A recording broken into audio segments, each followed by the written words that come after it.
요한복음 14장 1절 말씀 한 목소리로 공독하도록 하시겠습니다. 시작. 너희는 마음에 근심하지 말라. 하나님을 믿으니 또 나를 믿으라. 아멘. 네, 한 번만 더 읽어볼까요? 시작. 너희는 마음에 근심하지 말라. 하나님을 믿으니 또 나를 믿으라. 아멘. 네, 오늘 말씀은 하나님을 믿으니 또 나를 믿으라라는 제목으로 나누고자 합니다. 네, 우리는 힘들고 어지러운 세상을 살아가면서 장차 무슨 일이 생길까 궁금해하곤 합니다. 이런저런 소문과 경고 속에서 대체 무엇이 우리를 기다리고 있는지, 또한 과연 어떻게 그것들을 헤쳐나가야 하는지 알고 싶어 하는 것입니다. 그렇다면 우리는 어떻게 이 삶을 살아가야 할까요? 또한 어떻게 이 세상을 바라보고 우리의 눈앞에 닥쳐오는 수많은 일들을 바라보아야 할까요? 오늘 말씀을 통해서 이 사실에 대하여 한 번 더 고민할 수 있는 우리 모두가 될 수 있길 원합니다. 또한 그리하여 우리의 시선이 아니라 하나님의 시선으로 우리의 날마다의 일상을 바라볼 수 있는 우리 모두가 될 수 있길 원합니다. 우리가 살아가면서 겪게 되는 문제의 대부분은 우리의 관점으로, 제한된 우리의 시선으로 바라보다가, 그렇죠. 우리가 세상을 바라보다 보면, 어려운 일들을 바라보다 보면 어느 순간 그 일들의 압도를 당해 버립니다. 정말로 내가 이 일들을 감당할 수 있을까? 혹은 어떻게 내가 이 일들을 이겨낼 수 있을까? 또한 그 고민에 사로잡혀서 더 이상 다른 생각은 할 수 없을 만큼 거기에 빠져들게 되는 것이 사실은 우리의 문제의 시작이 되는 것입니다. 성경이 계속해서 일깨우는 한 가지의 사실은 세상의 삶이 사람의 능력으로 예측할 수 없는 일들이 가득하다는 사실입니다. 즉, 우리는 그 일들을 예측하고 싶고 또한 그 일들을 대비하고 싶지만 성경은 우리의 연약한 시선으로는 그 일들을 절대로 대처할 수 없는 것임을 계속해서 말씀하고 있는 것이죠. 언제 무슨 일이 일어날지 모르는 것이 인생이라고, 바로 우리의 인생이라고 말씀하고 계시는 것입니다. 가장 안전하다고 생각하는 그 순간 예측하지 못한 사건이 일어나기도 합니다. 가장 절망적이라고 생각하는 그 순간에 소망의 일들이 일어나기도 합니다. 이제는 끝났다고 생각하는 그 순간에 하나님의 일이 시작하는 것입니다. 비극은 우리가 이러한 성경적인 관점을 외면해버린 데에 있습니다. 우리는 정치적인 법률이나 또한 사회적인 제도 같은 것들로 세상의 삶의 빈틈을 채움으로써 우리의 삶을 안전하고도 확고하게 지킬 수 있다는 믿음을 가지기를 원합니다. 또한 그것들이 우리를 지켜줄 것이라고 생각을 하는 것이죠. 그래서 연금 계획도 세우고 또한 건강보험에도 가입하는 것입니다. 그것들이 우리들을 지켜줄 것이라고 믿으면서 말입니다. 물론 이러한 노력들은 우리의 삶에 커다란 도움이 되곤 합니다. 그럼에도 불구하고 그러한 방법들로는 우리의 삶을 확고하게는 지킬 수는 없습니다. 그것들이 우리의 삶을 온전히 지켜준다고 우리가 믿고 싶어하는 것이지만 그렇지 못하는 것입니다. 우리에게 주어진 생명의 책 성경을 읽어보십시오. 성경이 분명하게 전하는 메시지가 바로 이 세상의 방법으로는 우리의 삶을 평안하게 만들 수 없다는 사실입니다. 세상의 삶에서는 어떤 안정과 또한 우리가 얻을 수 있는 평안도 확보할 수 없는 것이며 또한 그것들을 확보하더라도 보장할 수 없는 것이 바로 이 세상이기 때문입니다. 세상의 삶에 매여 세상과 세상 속에 속한 것을 의지하는 사람은 반드시 실망할 수밖에 없게 됩니다. 세상의 것과 세상의 사람들에게만 최종적이고 궁극적인 행복을 찾는 사람은 분명히 실망하게 되어 있습니다.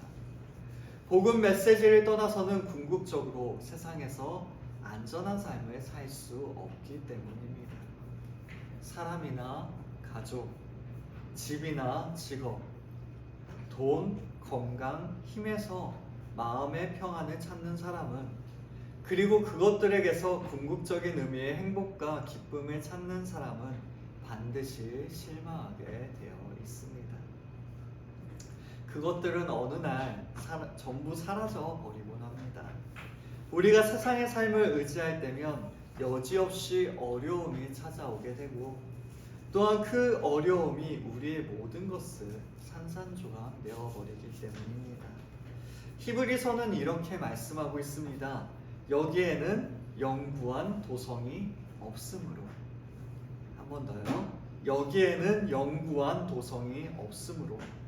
이 세상에 영원한 도성, 우리를 지켜줄 수 있는 그 성벽은 존재하지 않는다라고 말씀하시는 것이죠. 우리는 왔다 갈 사람들일 뿐입니다. 세상에 있는 것들도 다 지나갈 것들 뿐입니다. 흘러갈 것들입니다. 이 천지 만물은 모두 변하게 되어 있습니다. 세상에 있는 것들은 다 지나가고 흘러갈 것들입니다.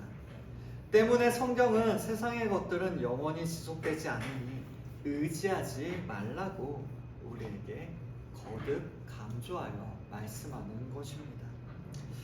그렇다면 우리가 의지해야 하는 것은 무엇일까요? 중국 선교의 위대한 선교사로 기억되는 허드슨 테일러는 이러한 이야기를 하였습니다. 하나님을 믿으라라는 구절은 사실상 하나님의 신실하심을 붙잡으라. 예전에도 이 이야기를 한 적이 있는데요. 하나님을 믿으라는 이 말씀은 하나님의 신실함을 붙잡으라 라는 이야기와 동일하다. 그렇게 해석해야 한다라고 늘 주장해 왔습니다. 그래서 성경에 기록된 모든 하나님을 믿으라라는 이 단어를 하나님의 신실함을 신뢰하라, 붙잡으라 라는 단어로 번역해야 된다고 일평생을 주장했습니다.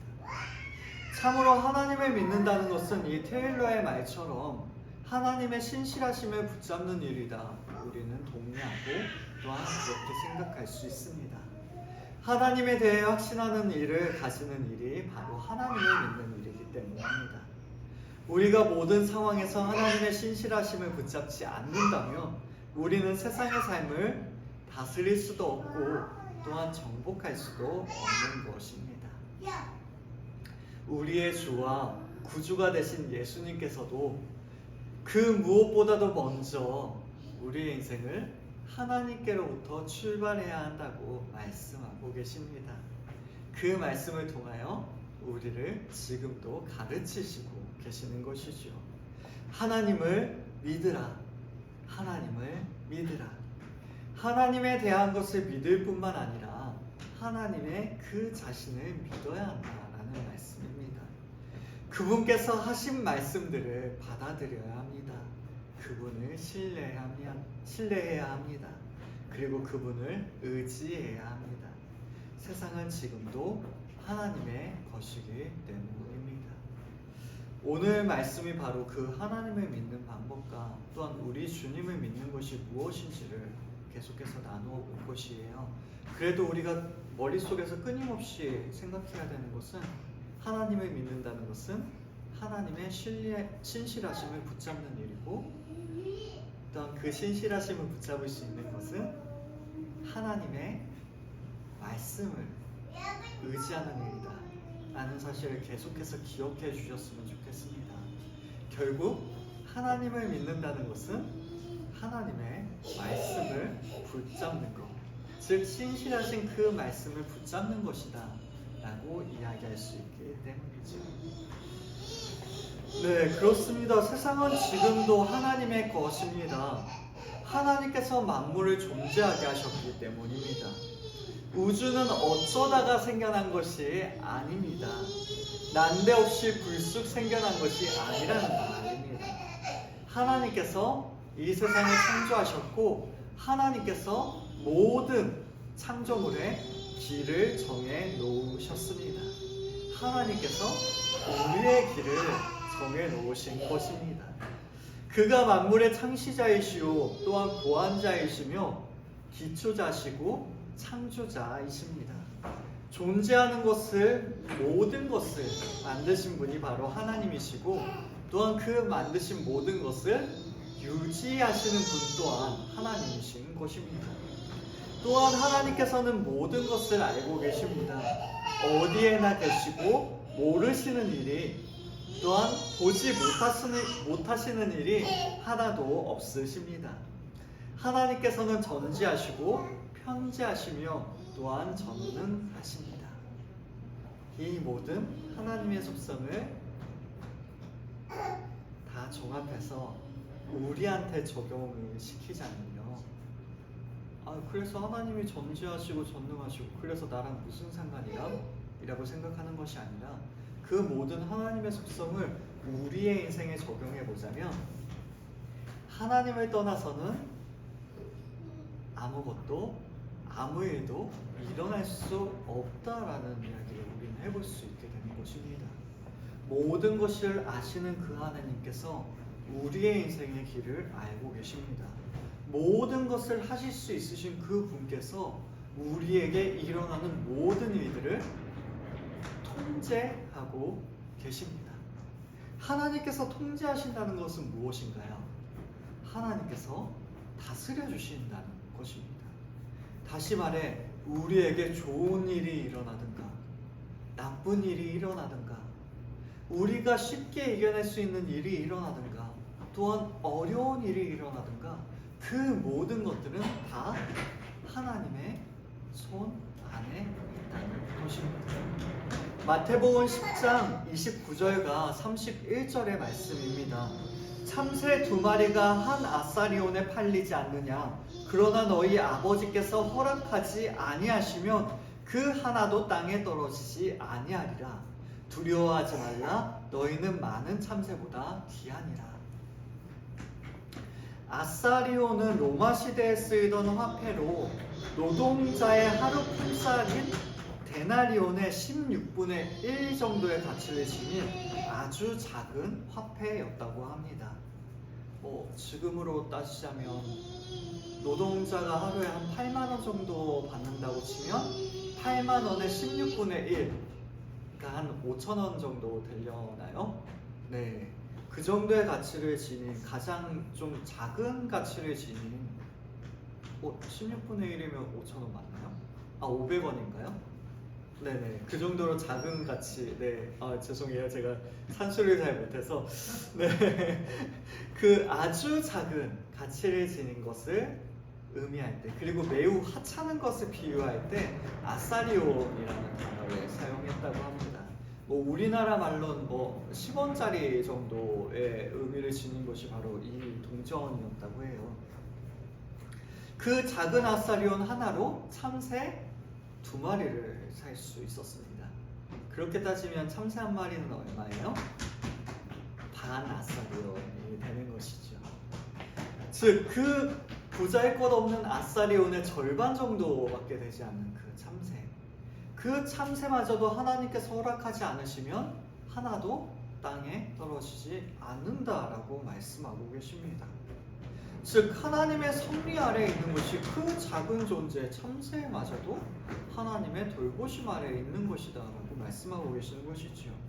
하나님의 허락이 없이는 단 하나도 땅에 떨어지지 아니하는 것입니다. 그렇다면 우리는 어떨까요? 하나님 입장에서 참새와 우리 누가 더 귀할까요? 네, 당연한 이야기죠. 요즘에 보면은 좀 어떻게 보면 동물들 더 많이 소중하게 여기는 사람들이 많이 생겨난 것 같습니다. 참으로 좀 안타까운 사회적인 현상인데요. 사람들한테 좀 사건이 생기면 그런 일이 있을 수 있지 하고 넘어가는데, 동물을 학대하거나 이런 일들이 있으면 더 화를 내고 분노하는 게 요즘의 시대가 되어버린 것 같습니다. 그러다 보니까 사람의 가치가 별거 아닌 것처럼 여겨지는 것들이 지금의 시대인데요. 하지만 이것은 잘못된 생각들이지요. 하나님 입장에선 그 모든 것들보다 우리가 가장 소중한 존재들입니다. 두려워하지 말라. 너희는 많은 참새보다 귀하니라 라고 하나님께서 하나님께서 말씀하고 계시죠. 하나님께서는 우리들을 그 많은 것보다 귀하다. 너가 참 귀하다. 너가 나에게 참 귀하다. 라고 말씀해 주시는 것입니다. 만물의 주인이시오 모든 것들을 창조하시고 다스리시는 하나님께서 우리에게 귀하다, 소중하다 라고 말씀해 주시는 것입니다. 모든 일을 하실 수 있으신 그 전능하신 하나님께서 우리를 사랑하여 주시는 것입니다. 힘들어서 못하실 일이 하나도 없으신 그 하나님께서 우리를 땅에 떨어뜨리지 아니하도록 돌보아 주시리라 약속하여 주시는 것입니다. 비록 우리에게는 여러 가지 사건이 일어나도록 허용하시기는 하시지만 하나님의 통제권 밖으로 벗어나게 하시면 않으시리라 라고 말씀하여 주시는 것이지요. 다시 말해 하나님의 돌보심 밖으로 벗어나는 그 일들은 우리에게 일어나지 않도록 하나님께서 우리를 지켜보아여 주시는 것입니다. 대표적인 예가 아브라함이 이삭을 제물로 바치는 일이었습니다. 이 일로 아브라함은 마치 진퇴양난의 상황에 빠져있게 되었습니다. 예상치 못한 너무나도 어려운 이 명령 앞에서 그는 하나님의 능력에 대해 심각하게 그리고 신중하게 생각해 볼 수밖에 없었습니다. 대체 어떻게 하면 좋을까? 하나님이시라면 이 일들을 해결하실 수 있으실까? 그러한 고민 끝에 아브라함이 내린 결론은 하나님께서는 이 일을 해결하실 수 있다라는 결론이었습니다. 그래서 그는 하나님을 믿었습니다. 하나님을 어떻게 믿었냐면요. 히브리서 11장 19절에 하나님이 능히 이삭을 죽은 자 가운데서 다시 살리실 줄로 믿었다라고 이야기하고 있습니다. 그렇죠. 제가 아브라함이었으면 아마 다른 하나님을 믿었을 것 같아요. 하나님께서 분명히 멈춰주실 것이라고 믿었을 것 같아요. 근데 아브라함의 믿음은 달랐죠. 하나님께서 이 모든 일들을 이룬 그 후에 죽은 이삭을 살리실 것이다. 그 이야기가 무엇인가요? 자기는 하나님의 말씀대로 그 소중한 이삭을 죽이리라 라고 생각하고 있는 거죠. 이게 믿음의 조상의 믿음인 것 같습니다. 하나님의 말씀에 절대적으로 순종하는 것. 우리는 이 이야기를 그냥 문자로 받아들이기 때문에 큰 어려움이 그렇게 다가오지 않는 것 같아요. 하지만 이 시대의 번제는 어떻게 했냐면요, 그냥 단순히 죽여서 드리는 게 아니었어요.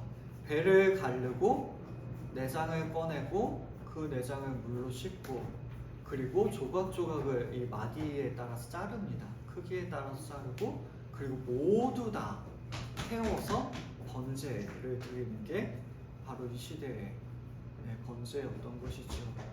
자신의 아들을 그렇게 아마 부모님들 마음 다 똑같으실 거예요. 저는 아마 연우를 그렇게 하라 그러면 전 절대로 못할 것 같아요. 하나님 미워하고 전 도망갔을 거예요. 네. 그런 이삭까지도 하나님께서 살리실 것이라고 말씀하셨어요. 이미 다 타서 죄가 된 내장이고 뭐고 다 꺼내져서 이미 완벽하게 죽은 모든 마디가 끊어져서 더 이상 사람이라고 이야기할 수 없는 그러한 존재가 되어버린 이삭까지도 하나님이시라면 능히 살리실 것을 그는 믿었던 것입니다. 왜냐하면 하나님께서는 아브라함에게 다른 사람이 아니라 이삭을 통해서 그 후손이 번성하게 되리라고, 하늘의 별과 같이 바다의 모래와 같이 정말 많은 민족을 이루게 될 것이라고 약속하여 주셨기 때문입니다. 하나님께서 약속하신 그것은 반드시 성취되리라는 것이 아브라함의 믿음이었으며, 그러하기에 하나님께서는 능히 이삭을 죽은 자 가운데서 살리실 줄로 믿을 수 있었던 것입니다. 그리고 하나님께서는 그 아브라함의 믿음에 응답하여 주셨습니다. 손을 내밀어 칼을 잡고 그 아들을 죽이려고 하는 그 순간, 아브라함아, 아브라함아, 네, 창세기 22장 11절의 말씀인데요. 아브라함아, 아브라함아, 얼마나 급하게 부르시는지 두 번이나 그 이름을 부르세요. 아브라함아, 아브라함아 부르시며 그를 급하게 저지하십니다. 이삭을 대신할 순양까지 준비하시면서 말입니다. 아브라함의 삶에 감당하기 어려운 그 현실에 오직 하나님만이 해결하여 주실 수 있는 그 문제를 하나님께서 친히 개입하여 주신 것입니다. 그리하여 아브라함은 이삭을 돌려받게 되었습니다. 히브리서 11장 19절의 말씀이에요. 그가 하나님이 능히 이삭을 죽은 자 가운데서 다시 살리실 줄로 생각한지라 비유컨대 그를 죽은 자 가운데서 도로 받은 것이니라 라고 말씀하고 있습니다. 아브라함은 이삭을 생명이 있는 채로 되돌려받게 되었습니다. 이것을 성경은 죽은 자 가운데서 도로 받은 것이라 라고 말씀하고 있어요. 이는 곧 죽은 자를 되돌려받은 것이나 동일한 일이다 라고 말씀하고 있는 것입니다. 그 아들의 생명을 보호하여 주신 것이 바로 하나님이심을 말씀하고 있는 것이죠. 그리하여 아브라함은 장차 예수 그리스도의 죽으심과 부활의 예표, 다시 말해 미리 보여주시는 그 증거에 참여하는 자가 되었습니다. 이삭은 비록 죽었다가 살아난 것은 아니지만 이 일을 통하여 하나님의 아들이신 예수 그리스도께서 죽었다가 부활하시는 그 사건을 하나님께서 미리 약속으로 보여주시는 놀라운 일에 참여하는 것이 되는 것이죠. 신실하신 하나님께서는 그토록 고통스러운 시험을 아브라함에게 주셨지만 그 시험마저도 하나님께서 모두 다 통제하고 계셨습니다. 그 어려운 시험보다 더 크고 더 좋은 것으로 갚아주신 것이 바로 하나님의 모습이었던 것이죠. 그렇습니다. 우리 하나님께서는 합력하여 선을 이루시는 하나님이십니다. 로마서 8장 28절의 말씀입니다. 우리가 알거니와 하나님을 사랑하는 자 곧 그의 뜻대로 부르심을 입은 자들에게는 모든 것이 합력하여 선을 이루느니라. 우리는 수많은 사건들이 마음을 뒤집어 놓는 힘든 세상 가운데 살아가고 있습니다. 끊임없이 계획에도 없는 예상치 못한 일들이 우리의 삶 속에 밀려 들어오는 것입니다.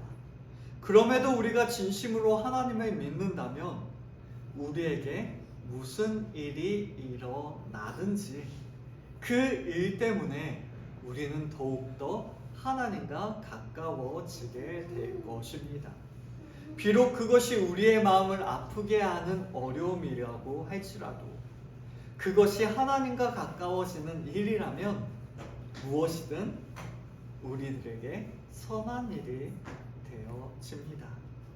이것이 그 뜻이에요. 합력하여 선을 이룬다는 것은 우리에게 아무런 어려움이 일어나지 않는다는 것이 아니라 그 어려움까지도 선한 일로 바꾸어 주신다. 그 절망스러운 일들까지도 소망의 일로 바꾸어 주신다 라는 것이 바로 합력하여 선을 이룬다는 사실인 것입니다. 하나님께서는 왜 그렇게 하실까요? 처음부터 선한 일들만 우리들에게 일어나게 된다면, 처음부터 좋은 일들만 일어나게 된다면 합력하여 선을 이루실 필요도 없으실 텐데 왜 하나님께서는 이러한 일들을 이렇게 이루어 가실까요?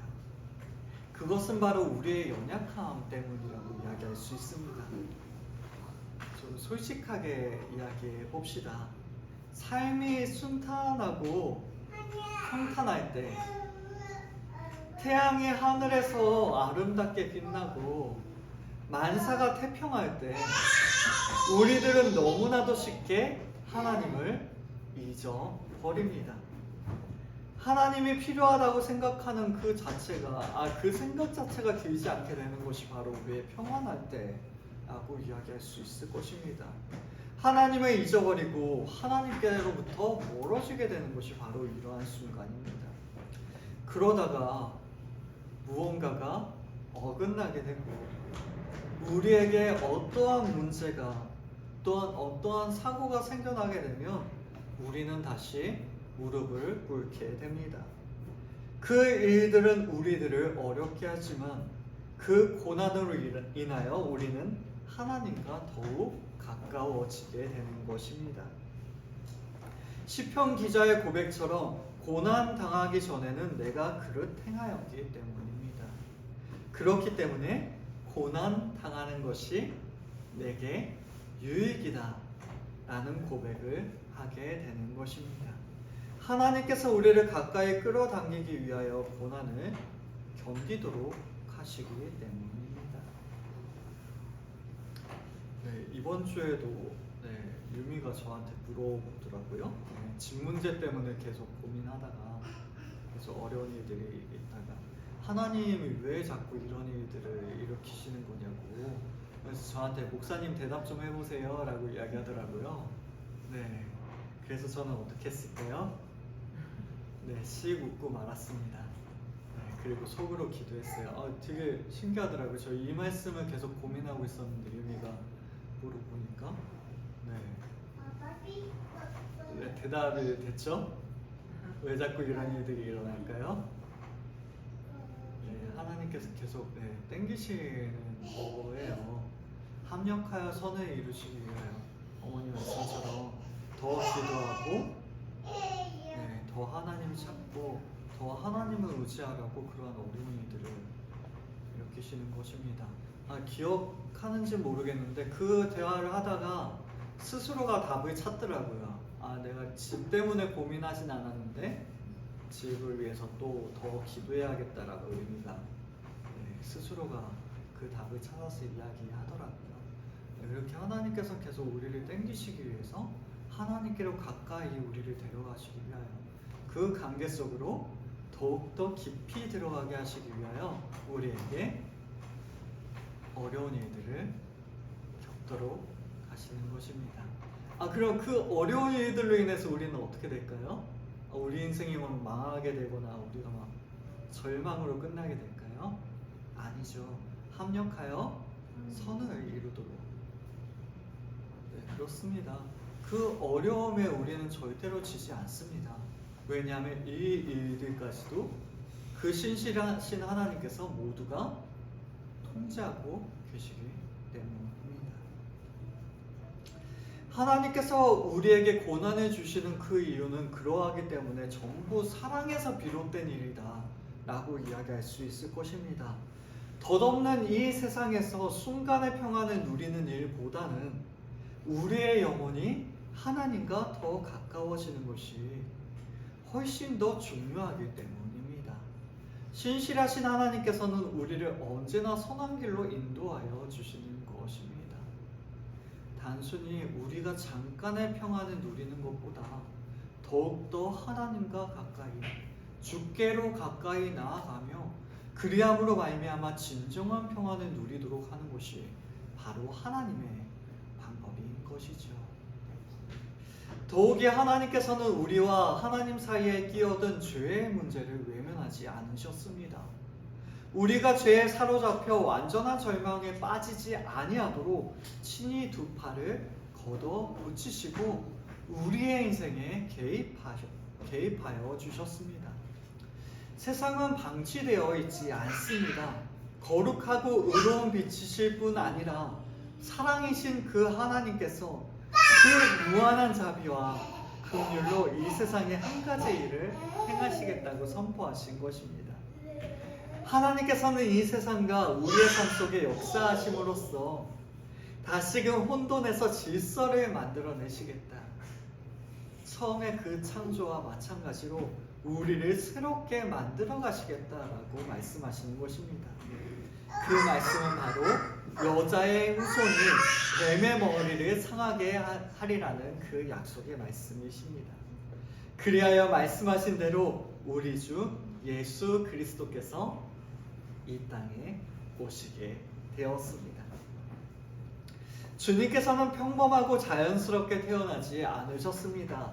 처녀의 몸에서 태어나게 되셨으며 육신의 아버지가 없이 성령으로 잉태되셨습니다. 이는 우리의 머리로는 이해할 수 없는 그러한 일이라고 이야기할 수 있습니다. 그분의 출생은 하나님께서 행하신 일이며 그러하게 기적적인 사건이라고 이야기할 수밖에 없는 것이죠. 하나님께서 말씀하셨고 그 말씀대로 하나님께서 행하신 일이 바로 주님의 탄생이었습니다. 그렇습니다. 주님의 존재 자체가 하나님의 말씀이 반드시 우리에게 이루어진다는 보증이 되어집니다. 주님을 통하여 우리는 하나님의 말씀이 반드시 이루어지리라는 사실을 깨달아 알게 되는 것이지요. 만약에 주님께서 계시지 않으셨다면, 주님께서 이 땅에 오시지 않으셨다면 하나님의 말씀은 주어지기만 하고 성취되지는 않는, 그렇죠, 말뿐인 이야기가 되는 것입니다. 말만 하고 행동하지 않는 마치 허풍쟁이의 이야기로만 남게 되는 것이 바로 하나님의 말씀이 될 것입니다. 하지만 우리가 아는 대로 주님께서는 이 땅에 오셨고 하나님의 말씀을 우리의 삶의 현장 속에서 실제로 이루어 주셨습니다. 주님의 모든 사역은 하나님을 직접 보여주는 일들이 되어졌습니다. 요한복음 14장 10절의 말씀입니다. 내가 아버지 안에 거하고 아버지는 내 안에 계신 것을 내가 믿지 아니하느냐. 내가 너희에게 이르는 말은 스스로 하는 것이 아니라 아버지께서 내 안에 계셔서 그의 일을 하시는 것이라. 이 말씀은 예수님 안에 하나님께서 자신의 일을 계속하고 계셨음을 나타내 보여줍니다. 동시에 예수님께서 하신 일은 자신의 일이 아니라 하나님의 일을 하고 계셨음을 우리에게 말씀하는 것이죠. 삼위일체 하나님께서는 본체뿐만이 아니라 사역적인 측면에서도 동일하심을 우리에게 보여주시는 것입니다. 이 사실은 주님의 죽으심과 부활하심 속에서도 분명하게 나타나게 됩니다. 주님의 죽음 그리고 부활에 관하여 깜짝 놀랄 만한 일이 우리에게 벌어졌음을 말씀하시는 것이지요. 그 이야기는 무엇이냐? 엄청난 주장을 쏟아놓던 한 사람이 아무런 힘도 없이 무력한 모습으로 십자가에 달려 죽게 되었습니다. 그리고 무덤에 장사되게 되었습니다. 모든 사람이 이제 모든 것이 다 끝났다라고 말했습니다. 그런데 셋째 날 아침에 보니 그 무덤은 텅 비어 있었습니다. 또한 주님께서는 사도들과 택한 제자들에게 자신의 모습을 나타내 보여주셨습니다. 어느 날 밤에 제자들이 유대인들이 무서워서 문을 꼭꼭 닫고 한 자리에 모여 숨어 있을 때 갑자기 문도 열리지 않은 채 주님께서 그들 가운데 나타나시게 되었습니다. 예수님께서 친히 그들 가운데 서서 자신을 보라고 말씀하셨습니다. 심지어는 그 자리에 앉아 구운 생선과 송이꿀까지 드시면서 말입니다. 사도 바울은 성결의 영으로는 죽은 자들 가운데서 부활하사 능력으로 하나님의 아들로 선포되셨다라고 이 일을 이야기하고 있습니다. 이 일은 제자들에게 최종적인 확신을 주게 되었습니다. 그 확신은 무엇이냐? 주님의 부활로 예수님께서는 하나님의 아들이심을 최종적으로 입증하게 된 것이지요. 사람의 모양으로 나타나서 자기를 낮추시고 죽기까지 복종하신 그리스도를 하나님께서는 지극히 높여 모든 이름 위에 뛰어난 이름을 주셨습니다. 부활은 주님께서 하나님의 아들이시오 메시아이시자 세상의 구주이심을 선포하신 사건이 되어진 것입니다. 나아가 삼위일체 하나님의 사건임을 우리에게 나타내 보여주게 된 것입니다. 예수님께서 실제로 하나님의 아들이심을 나타내 보여준 것이 부활의 사건이었죠. 하나님의 아들이시라는 것은 무엇인가요? 결국 삼위일체 하나님이라는 사실이에요. 그 주님께서 실제로 하나님이셨음을 우리에게 나타내 보여주는 사건이었던 것입니다. 다시 말해, 예수님께서 우리에게 찾아오신 그 사건은, 그리고 예수님께서 우리를 위하여 죽으시고 부활하신 그 사건은 하나님께서 우리에게 찾아와 주신 사건이시오. 또한 하나님께서 우리를 위하여 이토록 놀라운 부활의 사건을 친히 이루어 주신 것이다 라고 우리는 이야기할 수 있게 되는 것입니다. 예수님을 통하여 이토록 소란하고 혼란스럽고 불행하고 비참한 이 죄 많은 세상 가운데 하나님께서 친히 찾아와 주신 것임을 우리에게 말씀하신 것이죠. 우리를 위하여 이 땅 가운데 찾아오셨고, 또한 보잘것없는 우리의 인생 가운데 찾아와 주셨으며, 연약한 우리의 인생을 외면하지 아니하셨음을 우리에게 말씀하시는 것입니다. 그리고 죽기까지 사랑하는 그 사랑으로 우리를 사랑하여 주셨음을 하나님께서 친히 보여주신 것입니다. 그 아들을 통하여 우리는 확신하게 됩니다.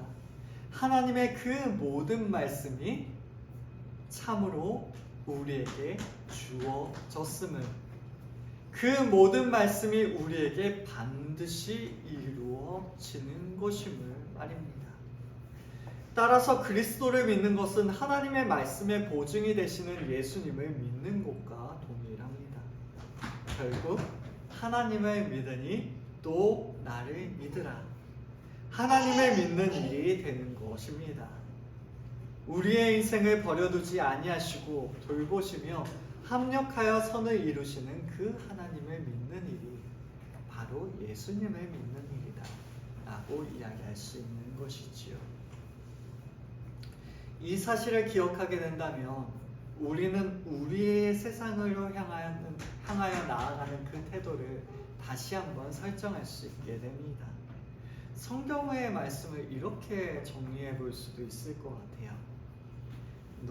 너희의 일을 이루기 전에 먼저 하나님을 바라보고 주 예수 그리스도를 바라본 그 이후에 우리의 문제들을 바라보라 라고 말입니다.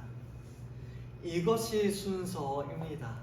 1단계는 하나님을 바라보고, 2단계는 예수님을 바라보고, 그리고 3단계는 그제서야 우리의 문제를, 이 세상을 바라보는 것. 이것이 바로 주님께서 우리에게 주신 이 세상을 살아가는 방법입니다. 그럼에도 불구하고 우리는 어떻게 하죠? 1단계, 2단계를 잘 거쳐서 3단계로 가는 것이 아니라 3단계 먼저 바라보고 그 일들을 해결하려고 하기가 쉽습니다. 세상에서 살아가는 문제부터 먼저 붙잡고 씨름하고 있는 것이죠. 네, 이렇게 하면 어떻게 되나요? 질 수밖에 없어요. 1, 2단계를 거치지 않고 3단계부터 하면은 우리는 항상 넘어지고 낙심하고 실명할 수밖에 없습니다. 우리는 이 순서에 따라서, 주님의 말씀에 따라서 사는 문제에 곧장 달려들지 않아야 합니다. 일단 뒤로 물러나야 하는 것이지요. 이는 높이뛰기 선수로 비교해 볼 수 있을 것 같습니다. 우리 앞에 큰 장애물이 있을 때 우리들이 원하는 것은 아마도 그 장애물 너머에 있을 것이에요. 그렇다면 우리는 어떻게 해야 될까요? 그 장애물을 뛰어넘는 방법은 일단 뒤로 물러나는 것입니다. 높이뛰기 선수가 뒤에서부터 달려와서 추진력을 얻는 것과 같이 우리는 일단 뒤로 물러나 우리에게 힘을 주는 일들을 찾아보아야 하는 것입니다. 하지만 이러한 일들은 때때로 어리석어 보일 때가 있어요. 당장 그 일들을 닥쳐 또한 그 일들을 직면하고 맞서 싸우는 것이 오히려 지혜로워 보이는 것이 우리의 삶의 현장에서 수많은 일들이 일어나기 때문입니다. 하지만 항상 그런 것도 아니고 또한 우리가 그래야 되는 것은 아닙니다. 우리는 그것이 지혜로워 보일지라도 일단 물러나야 하는 것입니다. 그리고 나서 다시 그 장애물을 향해 달려나가야 합니다. 그렇게 추진력을 만들어야만 장애물을 뛰어넘을 수 있는 것입니다. 성경이 곳곳에서 제시하는 방법이 바로 이러한 방법입니다. 문제에 곧장 달려들지 말라. 오히려 뒤로 물러났다가 출발하라는 것입니다. 그 출발이 바로 하나님을 믿으니 또 나를 믿으라 라는 이 말씀입니다. 이 말씀을 통해 우리는 눈앞의 장애물을 넘을 수 있는 힘과 용기와 능력을 얻게 됩니다. 왜냐하면 이 말씀이 지금 우리가 계속해서 이야기했던 그 모든 것들을 포함하기 때문입니다. 하나님을 믿는 것은 하나님의 말씀을 믿는 것이고, 하나님의 말씀이 하나님께서 합력하여 선을 이루리라고 우리에게 말씀하고 있기 때문에 그 말씀을 신뢰하게 된다면 우리의 모든 것들이 선한 일이 될 것이다 라는 사실을 알게 되는 것이지요. 또한 그 말씀이 나와는 무슨 상관인가 라는 의문이 생길 때 예수님께서 우리에게 찾아와 주셨고, 예수님께서 하나님의 말씀이 우리에게 반드시 이루어지리라는 것을 그 모든 것들을 통하여 우리에게 나타내 보여주셨기 때문에 우리는 그 주님을 통하여 다시 한번 우리의 삶 속에 역사하시는 그 하나님을 의지할 수 있게 되는 것이지요. 즉 하나님을 믿으니 또 나를 믿으라 라는 이 말씀보다 우리에게 삶의 힘을 얻게 하는 말씀을, 우리가 하나님을 믿는 것과 우리 주님을 믿는 것보다 더욱더 큰 추진력을 얻을 수 있는 출발은 우리에게 존재하지 않는 것이다 라고 이야기할 수 있게 되는 것입니다. 그렇습니다. 우리는 이 세상에 방치되어져 있지 않습니다. 어둠 속에 헛되이 헤매이도록 내버려져 있지 않습니다. 하나님께서 조치를 취하여 주셨고 친히 개입하여 주시는 것이 바로 우리의 인생입니다. 아들의 모든 사역을 통하여 우리는 그 사실을 확신할 수 있으며 그 확신을 통하여 우리는 혼란한 이 세상 속에서도 마음의 평안을 얻을 수 있게 되는 것입니다. 세상을 뚫고 나가 승리하신 그분께서 죽음과 무덤까지 정복하신 그분께서 그날에는 내가 아버지 안에 너희가 내 안에 내가 너희 안에 있을 것이라고 주님께서 말씀하고 계십니다. 그리고 이 사실을 너희가 알리라 라고 말씀하고 계시는 것이죠. 우리가 어떻게 이 사실을 알게 될까요?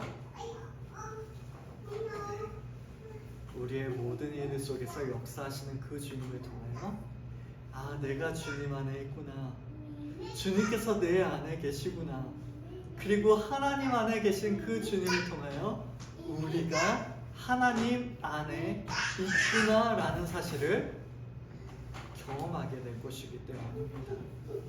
그 모든 경험들을 통하여, 그 체험들을 통하여 우리가 이 사실을 알게 될 것이라고 주님께서는 약속하여 주시는 것이지요. 죽음과 무덤을 이기신 하나님의 아들, 그 누구도 그 무엇도 궁극적으로 대항할 수 없는 그 아들의 힘과 능력이, 너무나도 전지전능하신 그 하나님의 능력이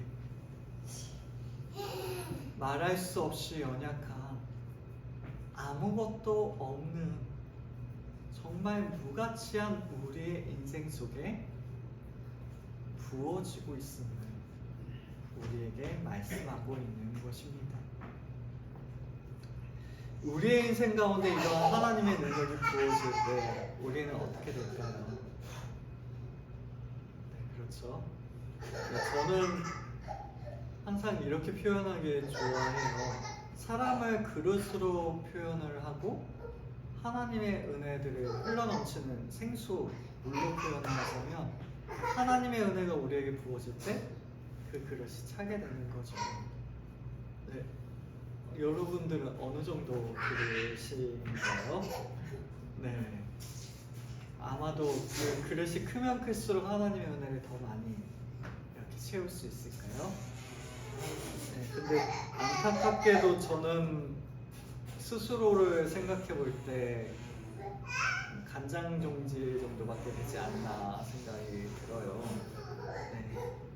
간장 종지도 좀 큰 것 같아요. 그거보다 더 작은 그릇이지 않을까. 네, 그만큼 연약한 존재가 저라고 생각을 합니다. 근데 참 감사한 게 무엇이냐면요. 네. 제 그릇이 작아서 더 행복한 것 같아요. 네, 아시죠? 이 작은 거에 큰 걸 들이부으면요 흘러 넘치게 돼요. 네, 아마도 제 그릇이 크면은 그 많은 하나님의 은혜들을 제 안에 막 가둬놓으려고 이렇게 많이 담아놓으려고 막 발버둥 쳤을 텐데 제가 너무 작다 보니까 어쩔 수 없이 흘러 넘치게 되고 있습니다. 그러다 보니까 어떻게 돼요? 네, 저만 행복한 게 아니에요. 그 흘러넘친 은혜들이 주위까지 흘러가게 되어집니다. 하나님께서 저를 그렇게 사용하신다라는 생각이 정말 많이 들어요.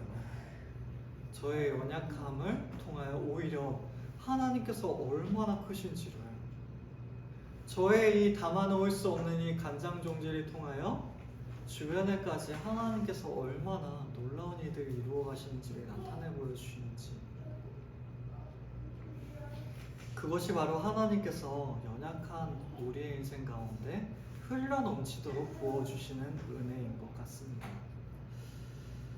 그렇습니다. 우리로서는 감당할 수조차 없는 그 은혜들을 하나님께서는 우리의 인생 가운데 친히 부어주세요.